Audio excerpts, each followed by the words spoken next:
ұстаздар, қымбатты Жарылқасын Отарбаев мектебінің қызметкерлері, ұстаздары, сіздерді бүгінгі төл мерекелеріңізбен шын жүректен құттықтаймын.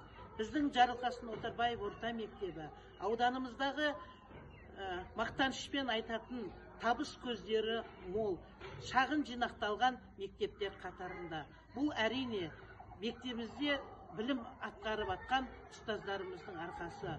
Осындай үлкен шығармашылық ортада көшбасшы болып жұмыс істеп жатқаныма мен өзімді бақытты сезінемін. Қадірлі ұстаздар, біздің бұл төл мерекеге атқарып атқан сіздердің сан алуан еңбектеріңіздің арқасында елдің, халықтың, отанымыздың бірлігі мен ынтымақтығын сақтайтын мықты ұжым ретінде танимыз. Қадірлі ұстаздар, әрқайсыңыздың отбасыларыңызға амандық, дендеріңізге саулық тілеймін. Біздің шәкірттеріміз болашақта әділетті Қазақстанның жолында еңбек ететін, адал ұрпақты тәрбиелейтін, білімді дәрігерлер, білімді ұстаздар, түрлі кәсіптік мамандық иелері шығатынына сеніміміз мол.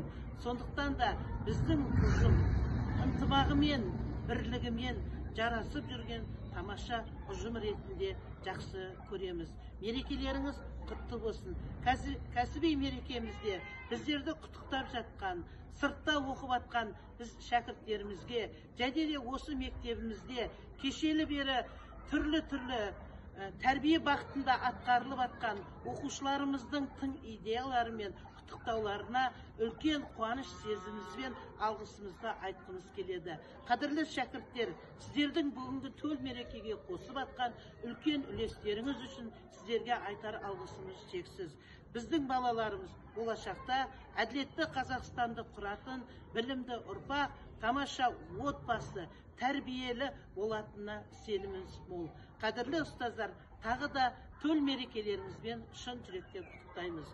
Оқу ағарту министрі Ғани Бейсенбаевтың құттықтауы біздің ұстаздарымызға үлкен шабыт берді. Қадірлі Ғани Бейсенбаев мырза, сіздің құттықтау хатыңызда жазылған әрбір сөз біздің ұстаздарымыз бен оқушыларымыздың жүрегіне жетті. Біз соған лайықты болуға атсалысып еңбек етеміз. Біздің ата-аналарымыз аман болсын.